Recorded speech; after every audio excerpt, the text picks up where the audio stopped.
Previous video showed us the overview of how to do a focus stack in Zerene Stacker.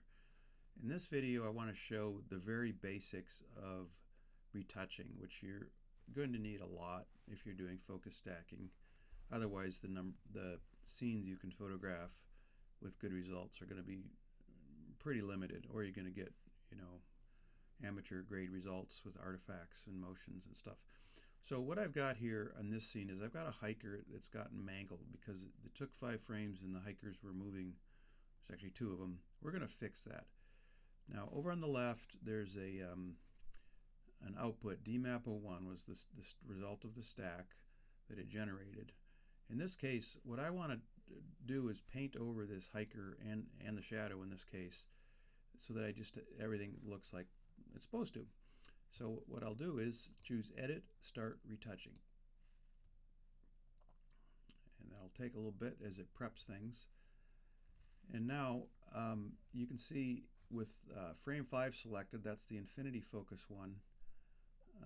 That's looking pretty sharp. But you might not be sure, so here's the trick. You'll click on a frame, I'll say pick 3, and press and hold. Now you can see that I hope you can see that the rocks are a little blurry there. So that one's not focused far enough away. How about number 4? That's looking pretty sharp. Number 5, that's looking sharper in the distance and sharp enough where I've got it. I'm going to choose that one. And the reason is that I want these far cliffs back here. They're a good quarter mile away, and these foreground rocks, I don't have to mess around doing the foreground rocks with one frame and then background distant rocks with another. So I've got a cursor here. You can see the round thing. I like the old Apple wired mouse because I can spin the little scrolly thing on top to change the size of this cursor. So something like this. And I am just going to essentially, I'm clicking and holding, and I'm painting over this area, not both to erase the figure where it came from and where it's going to. And I'll size this down a little bit. I want to make sure the shadows aren't messed up either as this person moved. So I'll go in here and do a little bit of that too. And then I'm going to press and hold the space bar to scroll. That's a shortcut. And that's going to take me over to this person's companion somewhere over here. And you might not be able to see it readily, but there's where this person was in the distance frame, and you can see the stack has gone pretty mangled. Now again, in this case, it's just going to be easier to paint with one frame if we can. Notice where I've got the yellow circle, there's some really funky stuff going on here. It's not just the hiker. The shadow stuff is all messed up. So I'm going to make this a little larger, and I'm going to just paint over this. There my shadow got restored, and just kind of wipe out all this business here. And now we're getting rid of all the weirdness, shadows, the hiker himself, and so on. So now we're getting a pretty normal looking thing. Now this can get tricky if you have the focus difference happens to fall between 2 frames in this area. But fortunately, this one's super easy. It just is that last frame is very acceptable. So I've now painted over pretty much everything. I'm going to scroll left by holding the space bar down again just to see if there's any weird stuff I missed here. Offhand, I'm not seeing anything. Okay, so that's pretty much done. Notice that even in this frame, the hiker's foot is moving. That's just motion blur. Nothing I can do about that. All right, so assuming I'm happy with that, I could now go up and choose Commit Retouching, which I'm going to do. And it'll take it a moment, and then it's going to generate retouched 02. So now that would be the frame I'd want to save. Except that there's one more thing I want to do, and that is I know that this number 5 frame is the sharpest frame. I previously determined that. Plus I took that frame specifically to make sure I had a frame that's sharp at infinity.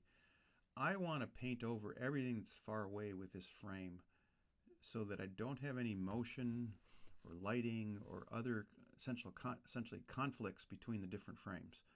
So to do that, again, I'm going to say Start Retouching.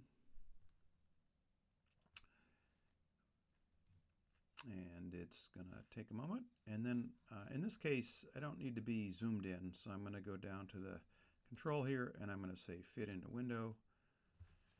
And now I happen to know from examining the files that everything from this last bastion of rocks here out to the infinity is that infinity frame. That's the sharpest frame for there. So I can make this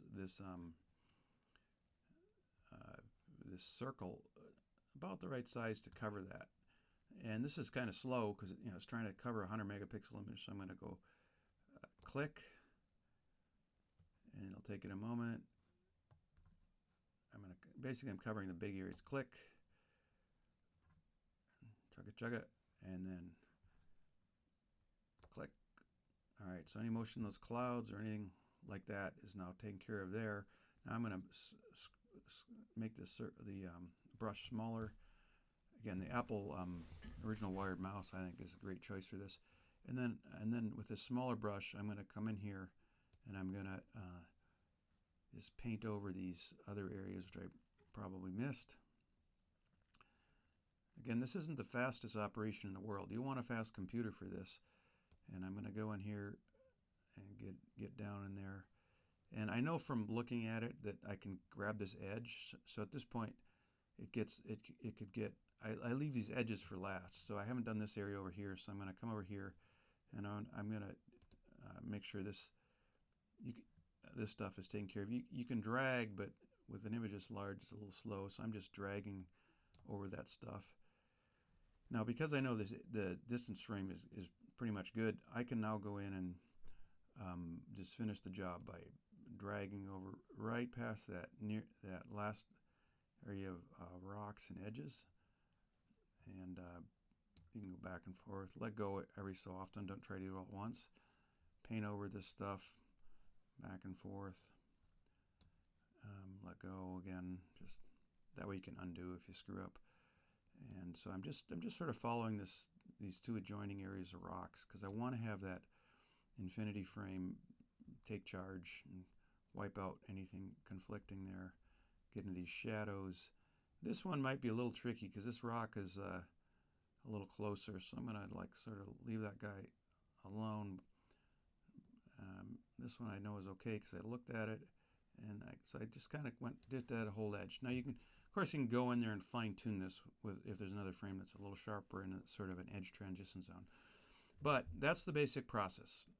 And if you want to get fancier, you can look at these rocks and pick an ideal frame for a particular part of a rock, and that can be helpful in improving the sharpness, because sometimes there's like an overlap that doesn't give you that optimal sharpness, but by retouching that area with the optimal frame, you'll get a little better sharpness than the default algorithm. And that can actually matter when shadows are moving. Sun moves surprisingly fast, and so there's 5 of these taking 2.5 seconds to shoot, and there's actually a non-zero movement of the shadows. In this case, it doesn't really matter, but I might, for example, find the sharpest frame for this little spot here and go in there and do that. All right, well, that's our overview of retouching.